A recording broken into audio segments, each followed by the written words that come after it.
Hey, what's up, guys? So I'm back with another video, another review, and today's is going to be on the Padron number 90. So this is a 1926 number 90 specifically. This comes in a tuba, obviously, and what makes this particular Padron special, one of the things that make it special, is that it's one of the few Padrones that actually come in a true Parejo. There's no box press on it, and most Padrones come with the box press. So this is actually going to be my first go around with the 1926.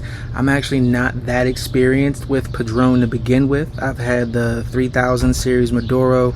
I've had a couple different variations on the 1964, with my favorite being the Family Reserve number 46, which is also a 5.5 by 52, although I'm pretty sure there's like a soft box press on that. But today we have the 1926 Serie number 90. So again, this is a 5.5 by 52 non-box pressed true Parejo from Padron. So it's kind of a hot day out here. It's about 90 degrees, even though it's like after 6 p.m. It's just hot, middle of that heat wave. But I am looking forward to this.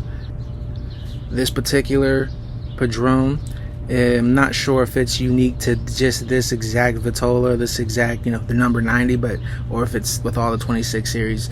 But this supposedly has nothing less than 10-year aged tobaccos that go in to make up this blend. Obviously, it's a Nicaraguan puro. It's a Padron. So wrapper, binder, filler, all Nicaraguan. So let's go ahead, get her cut up, lit up, and see what we got. So, per the usual, the Le Fin Lame Le Petit.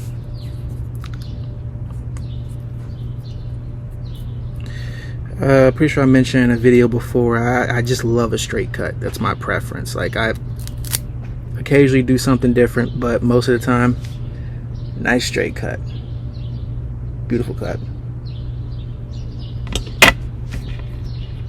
One of the things I like about this Le Fin Lame cutter is it's so easy to tell exactly where you're cutting, and very rarely do I get a bad straight cut out of it. Sometimes you might do a little damage to the cap or something like that, but outside of that, very rarely have any issues. Extremely sharp blade. Again, you have high visibility to where you're cutting. You're not guessing. And one thing I tend to get with regular straight cutters is I get like a weird angled cut. It's hard to tell if I'm like legitimately cutting it straight, whereas with this, for some reason, something about the process with that cutter and the way it works, it just allows me to get a nice even straight cut almost every time. Per the usual, I'm going to be using my Calibri Julius.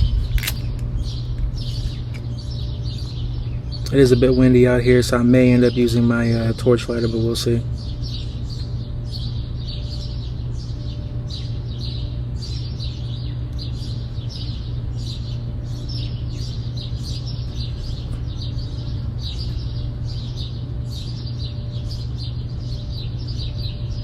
This is the one kind of issue with soft flame lighters. If the wind's picking up, it makes it very difficult to get a good light. Right now I'm just toasting the foot, but if need be, we will break out my torch.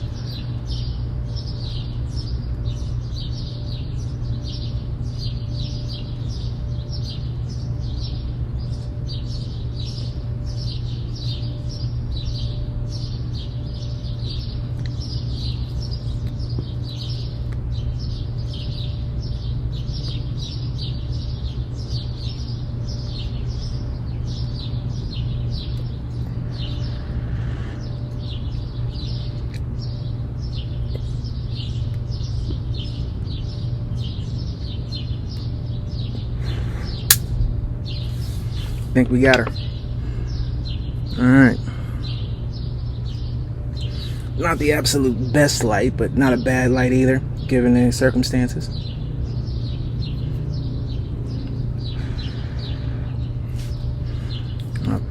So on light up, leather, wood, about what I expect from a Padron initially.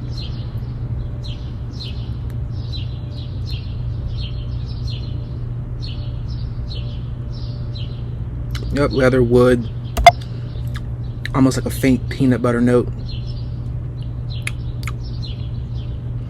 So I'll get down into the first third and check you guys in a little bit. Okay, so here we are, squarely in the first third. I'm getting this nice chocolate brownie sweetness coming off of this thing. Still heavy on the cedar, quite a bit of wood in that. Not off-putting, but noticeable. That leather that I was getting off the light up seems to have gone away. That could have been some of the charring from the light up. The burn line is razor sharp. A little wonky, but it's razor sharp. But notice where we're getting that wonkiness, that wave in that burn line. You also have some flaky ash. So it seems like it might be a bit of a construction thing. Not saying it's bad construction at all. Padron rarely rolls bad cigars. They have pretty great QC. Supposedly these cigars are rolled using the intubado method, which is like the straw method, as it's sometimes called, where when they're rolling the leaves for the filler, instead of just like packing them together, they actually roll them into tubes to create like straw-like structures that are supposed to help with airflow. I don't know if they really roll like that. I don't know if that method actually produces superior results, but we all know Padron's noted for their great draws. So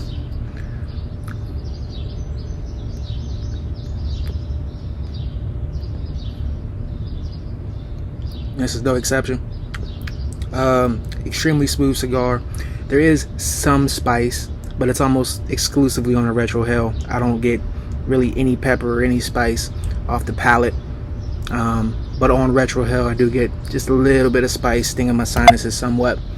That said, it's not bad or off-putting in any kind of way. I put the spice at maybe a 4 or a 5, which Nicaraguans in general are known for being relatively peppery, spicy cigars.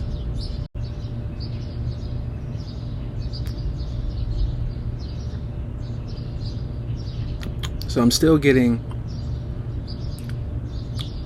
kind of like a dark chocolate brownie sweetness. It's not heavy sweetness, right? The cigar actually leans further into the earthy side of things than anything, but there is like a subtle sweetness that kind of reminds me of like a dark chocolate brownie. And peanut shells, getting a little bit of peanut shells, some hay or grassy notes there.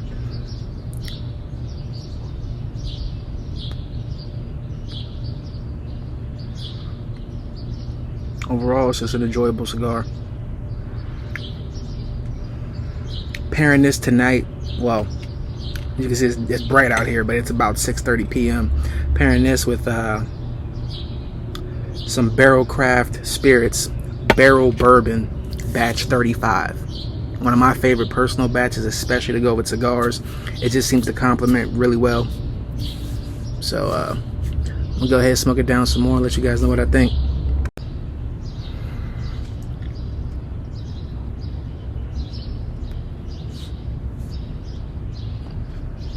Alright, so now we're down to the second third, well into it, and that brownie sweetness is kind of went away a bit, and it's coming off more as a semi-sweet dark chocolate. Still a good bit of sweetness.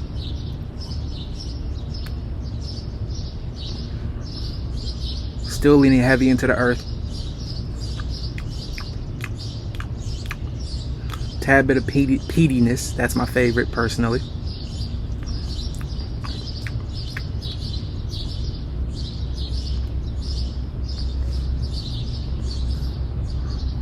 Still about a 4, maybe a 5 on the spice through the retrohale. Very smooth cigar. Very balanced. No, none of the flavors really stick out among the others. It's kind of complex. If I didn't have the palate that I have from smoking so many cigars, it'd probably just be like one straight flavor profile, but there's actually quite a bit going on here. Creamy smoke texture.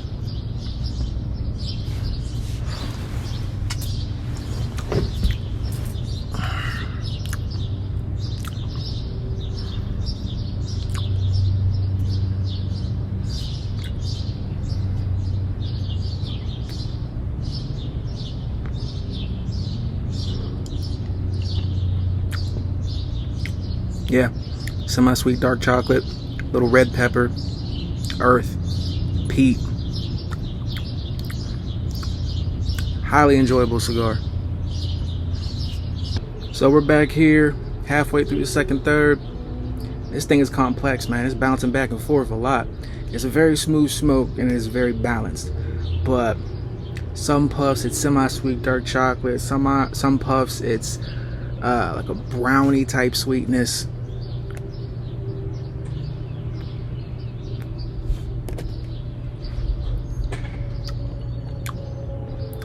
It's like a grassy note. The most consistent thing about this is that what grounds it, no pun intended, is the earthiness.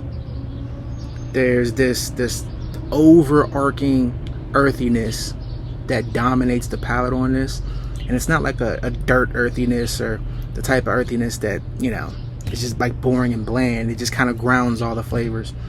But still getting chocolate brownie.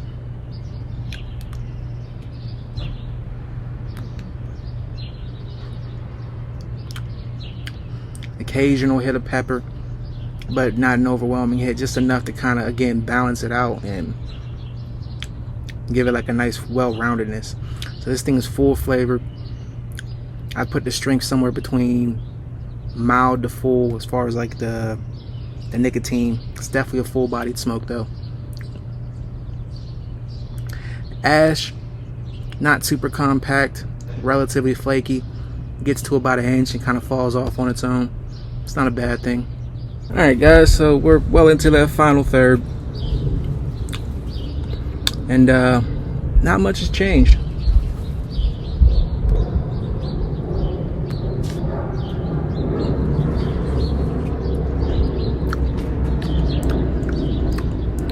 Getting more oak, leather, more of that earthy tone. Chocolate's definitely slipped way into the background. Still getting a slight sweetness.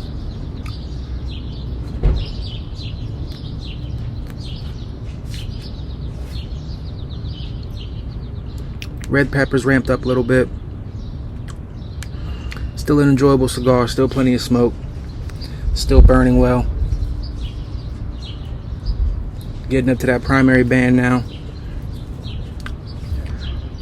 Overall, I would say I enjoyed the 1964 number 46 more.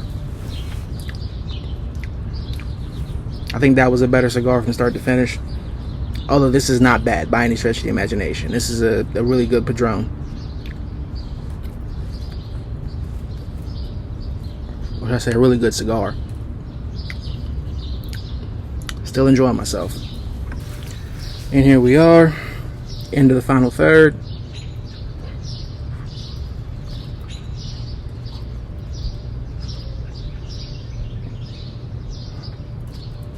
Still earthy, peat forward, leather, haze gone, grass is gone, chocolate's barely hanging on.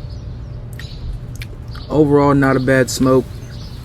Not my favorite, but not bad by any stretch of the imagination. I'd give this cigar a 7.5. Maybe a 7. I'd say a 7. I give the cigar a 7 out of 10. I give it a easy 8 for the way it burned. Flavors, highly enjoyable, but I don't think it maintained that high level of its flavors all the way through the end like some of my more favorite cigars do. Again, it wasn't bad, and the main tone throughout the entire thing was dark earth. So that was the Maduro version of the number 90. And I think overall, great cigar. I definitely smoke again. I do not recommend a box unless this particular flavor profile is your thing. I do not recommend a box. But I do recommend that if you see it, you try it. I know that the store that I bought it from had it at $22 per stick, and at $20+ I wasn't disappointed, but it doesn't seem like it's a cigar that I'm really gonna come back to. I noticed that I tend to enjoy the 1964 more than I enjoy at least this 1926. This is my first go around with the 1926. I have another one of these to smoke, which I'll eventually come back to and see if it's more of the same. Very consistent cigar throughout the entire thing. I got chocolate, I got earth, I got a tad bit of pepper, just a little bit. Very smooth, very consistent. It fluctuated between like a chocolate brownie and a semi-sweet dark chocolate. Overall, a very enjoyable cigar. I hope you guys enjoyed. More reviews coming, and thank you. I appreciate you guys for watching and supporting.